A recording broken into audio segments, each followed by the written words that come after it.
Di antara jalan sepi, terbentang jalur panjang yang dikenal sebagai alas roban, bukan sekadar hutan, melainkan tempat di mana gelap dan sunyi bersekutu, mengikat siapa saja yang berani melintas. Orang-orang menyebutnya jalan maut, karena tak sedikit nyawa yang hilang di tikungan tajamnya. Namun lebih dari itu, ada sesuatu yang jauh lebih menyeramkan, sesuatu yang tidak bisa dijelaskan dengan logika. Malam itu, angin bertiup lirih menyapu dedaunan, membawa aroma tanah basah bercampur kabut tipis. Di kejauhan, lampu sebuah motor tua bergetar dalam gelap. Seorang pria bernama Bima, pemuda 27 tahun yang baru pulang dari bekerja di kota. Tangannya menggenggam erat setang motor, matanya waspada menembus kabut. Ya Allah, semoga cepat sampai rumah, gumamnya lirih, berusaha menenangkan diri. Namun semakin jauh ia melaju, semakin terasa hawa dingin menusuk tulang. Seperti ada mata yang mengintai dari balik pepohonan, seperti ada bisikan yang berhembus mengikuti langkahnya. Bima menoleh sekilas. Hanya gelap, hanya rimbun pohon yang berdiri bisu. Tapi entah mengapa, hatinya mulai berdegup tak karuan. Di ujung jalan, bayangan raksasa pohon randu tua mulai tampak. Batangnya besar, akarnya menjuntai seperti tangan-tangan hitam mencengkeram tanah, seakan memanggil siapapun untuk mendekat dan mendengar rahasia yang ia simpan berabad-abad lamanya. Ah, cuma perasaan saja. Bima mencoba tersenyum kaku. Tapi matanya tak bisa lepas dari pohon itu. Dan sejak detik itu, malam di alas roban tak lagi sama baginya. Bima menurunkan gas motornya. Deru mesin mendengung pelan. Tapi hatinya berdetak jauh lebih keras daripada suara knalpot. Hawa dingin semakin menusuk. Angin berhembus, membawa aroma bunga melati samar-samar. Aroma yang tak seharusnya ada di tengah hutan malam. Siapa yang menaruh bunga di sini? Bisik Bima dalam hati. Matanya melirik kanan-kiri dengan gugup. Tiba-tiba, ia mendengar suara lirih. Suara tangis. Halus, jauh, lalu mendekat. Tangisan seorang bayi. Bima spontan mengerem motornya. Lampu depan berhenti tepat mengarah ke batang pohon randu yang menjulang. Tidak mungkin. Gumamnya terbata. Wajahnya pucat pasi.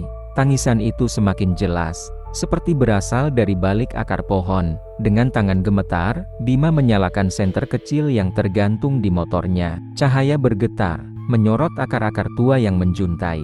Dan di sanalah, sebuah benda putih kecil tampak tergeletak di bawah pohon. Bungkusan kain, mirip selendang bayi. Bima terdiam, nafasnya memburu. Ya Allah, jangan sampai, bisiknya panik.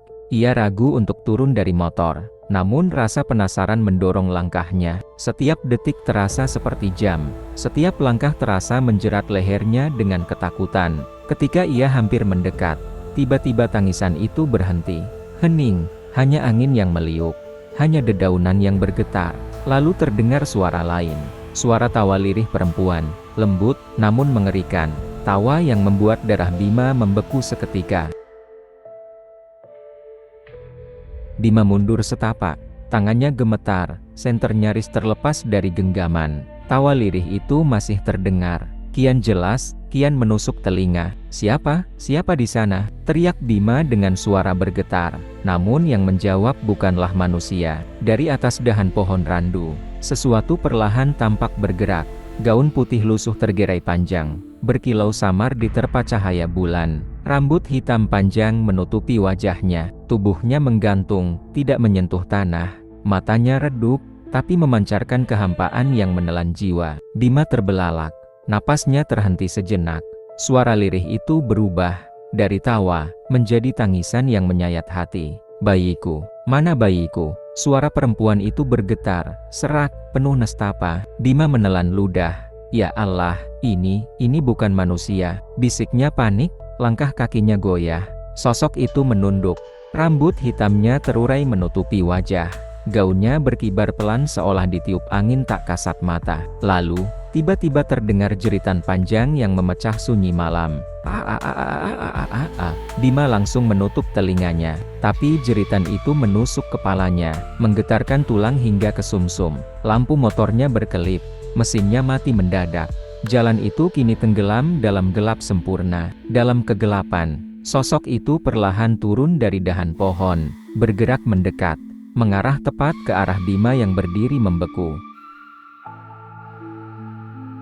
Bima berdiri kaku. Keringat dingin membasahi tengkuknya. Matanya terpaku pada sosok bergaun putih yang perlahan turun dari dahan randu. Langkah gaib itu tidak menimbulkan suara, namun tanah bergetar seolah takut pada kehadirannya. "Bayiku, mana bayiku?" Suara lirih itu kembali terdengar. Lebih jelas, lebih dekat. Bima mencoba melangkah mundur, namun kakinya seperti dipaku. Tubuhnya tak mau menurut. Hanya jantungnya yang berdetak kencang, seakan ingin melompat keluar dari dadanya. Saya tidak tahu. Saya tidak membawa bayi." Suara Bima terbata, antara takut dan iba. Sosok itu berhenti tepat di bawah cahaya bulan. Rambutnya tersibak sedikit, menampakkan wajah pucat. Kulitnya retak seperti tanah kering. Matanya merah berair, penuh dendam dan kesedihan yang tak terperi. Bima menahan napas. Tangannya bergetar, senter nyaris jatuh. "Astagfirullah, lindungi aku, ya Allah." Kuntilanak itu mendekat. Kuku-kukunya panjang, hitam, menusuk udara. Ia mengangkat tangannya, menunjuk ke arah Bima. "Kau, yang mengambil bayiku." Suara itu melengking, membuat telinga Bima berdenging. Bima menggoyangkan kepala keras-keras. "Tidak, bukan aku bahkan tidak tahu apa yang kau maksud." Teriaknya ketakutan, namun jeritan itu justru membuat sosok itu semakin marah. Tawa panjang bergema, bercampur tangis, bercampur jerit. Suara-suara yang seolah berasal dari ribuan mulut sekaligus. Kabut semakin pekat. Cahaya bulan tertutup awan. Alas roban tenggelam dalam kegelapan mutlak. Dan hanya suara kuntilanak yang terus memekakan telinga, membuat Bima terperangkap dalam teror yang tak bisa ia hindari. Bima ingin lari, namun kakinya seakan terkunci ke tanah. Tubuhnya kaku, napasnya berat. Seperti ada beban tak kasat mata yang menindih dadanya. Senter di tangannya jatuh, terhempas ke tanah berpasir. Cahaya kecil itu berputar, menyorot akar-akar pohon randu yang tampak seperti ular hitam menjalar. Sosok itu semakin dekat. Gaun putihnya menyapu tanah, meninggalkan jejak dingin di udara. Bima mencoba berteriak, namun suaranya tertahan di tenggorokan. Hanya suara serak kecil yang keluar, seperti bisikan orang yang kehabisan tenaga. Tiba-tiba, ia merasakan sesuatu menyentuh bahunya, dingin, menusuk tulang. "Bayiku, kembalikan bayiku." Bisikan itu terdengar tepat di telinganya. Suara perempuan, basah, serak, bercampur dengan tangisan. Bima memejamkan mata, air matanya menetes tanpa sadar. Bukan aku." Ia merintih pelan, seakan berbicara pada mimpi buruk yang tak berujung. Namun bisikan itu berubah menjadi tawa keras yang meledak, memantul di antara pepohonan. Tawa yang begitu nyaring, hingga telinga Bima berdarah sedikit. Ia menjerit tanpa suara, terperangkap dalam penderitaan. Motor tuanya bergetar sendiri. Lampunya menyala mati tak beraturan. Klakson berbunyi lirih, seperti ikut menjerit dalam ketakutan. Di sekelilingnya, kabut makin menebal. Bayangan hitam seperti berputar, berbentuk wajah-wajah samar yang menatapnya dengan tatapan kosong. Bima terengah-engah, pandangan matanya mulai kabur. Ia merasa, seperti ada tangan-tangan tak terlihat yang menarik tubuhnya ke arah pohon randu. Bima terhuyung, tubuhnya kaku, namun pandangan matanya dipaksa menatap pohon randu. Dan di sanalah, ia melihat sesuatu yang tak masuk akal. Batang pohon itu perlahan berubah, retakan-retakan kulit kayunya membentuk wajah. Bukan satu, bukan dua, melainkan puluhan wajah yang meringis kesakitan. Mata-mata kosong itu terbuka lebar, mulut-mulutnya menganga, menjerit tanpa suara. Namun jeritan itu bergema di dalam kepala Bima. "Toluong, lepaskan aku, bayi iiku." Bima terengah, kepalanya terasa seperti dihantam palu. Telinganya berdengung, jantungnya nyaris pecah. Ia menutup telinga dengan kedua tangannya. "Berhenti, aku tidak kuat lagi," teriaknya. Suaranya pecah, seakan tulang tenggorokannya ikut terkoyak. Namun jeritan itu tidak berhenti, semakin keras, semakin menusuk. Seakan seluruh roh yang terjebak di pohon randu itu ingin keluar, dan menelan dirinya bulat-bulat. Kuntilanak tertawa nyaring, tawanya bergema, bercampur dengan suara tangis bayi. Tubuhnya melayang pelan, berputar mengitari Bima yang hampir roboh. "Semua jiwa akan terikat di pohon ini, termasuk kau." Suara perempuan itu menggelegar, menyusup ke dalam pikiran Bima. Tiba-tiba pandangan Bima kabur, Wajah-wajah di batang pohon semakin banyak. Mata mereka bergerak mengikuti gerakannya. Mulut mereka terus memanggil namanya. Bima ah, Bima ah, ia menjerit. Cukup, jangan panggil aku lagi. Namun suaranya tenggelam dalam tawa dan tangis yang tak berkesudahan. Lututnya goyah, tubuhnya hampir jatuh. Darah menetes dari hidungnya, dan di tengah kekacauan itu, ia sadar satu hal, bahwa dirinya sudah bukan sekadar pengendara yang tersesat. Ia kini menjadi bagian dari misteri kelam alas roban. Kepala Bima semakin berat, dunia di sekelilingnya berputar, kabut menebal, menelan jalan, pohon, bahkan langit malam. Ia merasa jatuh, meski tubuhnya masih berdiri, seakan tanah di bawahnya menghilang, menyeretnya masuk ke dalam kegelapan yang tak berdasar. Suara kuntilanak terus bergaung, namun kini bercampur dengan bisikan lain, lemah, tapi jelas. Jangan ikut aku, jangan ikut mereka, lari, selagi bisa. Bima terhuyung, matanya setengah terpejam, tapi di benaknya muncul bayangan aneh. Ia melihat jalan panjang tanpa ujung, di kiri kanan, ratusan pohon randu, masing-masing dengan wajah-wajah arwah terperangkap. Semua mata itu terbuka, menatapnya, semua mulut itu berbisik, memanggil namanya berulang-ulang. Bima ah, bergabunglah dengan kami.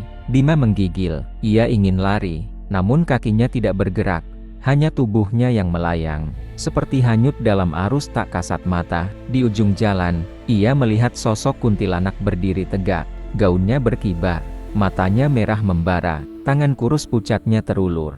Kemarilah, di sini tempatmu, kau tidak akan pernah pulang. Bima menjerit, namun suaranya lenyap dalam kehampaan, yang tersisa hanyalah gema jeritannya sendiri, memantul tanpa henti. Ia menutup matanya, berharap ini hanya mimpi buruk. Namun ketika membuka kembali, ia tidak lagi berada di jalan beraspal, melainkan di tengah hutan pekat, dikelilingi pohon randu yang menjulang, tanpa arah pulang. Bima berdiri di tengah kegelapan, hening, namun justru dari keheningan itu, suara-suara mulai bermunculan, suara lirih, suara penuh derita, seperti ratusan orang berbicara bersamaan, menceritakan kepedihan mereka. Seorang perempuan berbisik, "Aku mati di jalan ini. Truk menabrakku, tubuhku tak pernah ditemukan." Seorang pria paruhbaya bergema, "Mayatku dibuang di akar pohon randu, arwahku terikat selamanya." Lalu suara anak kecil terdengar, "Ayah, ibu, aku kedinginan, jangan tinggalkan aku." Bima menutup telinganya, tapi suara itu justru masuk ke dalam pikirannya. Setiap bisikan adalah luka, setiap cerita adalah rantai yang membelenggunya. "Cukup, hentikan, aku tidak ingin mendengar lagi," teriaknya putus asa. Namun suara-suara itu justru berubah menjadi satu suara, yang terdengar seperti bergema dari dalam dadanya sendiri. "Bima, kau akan bernasib sama seperti kami.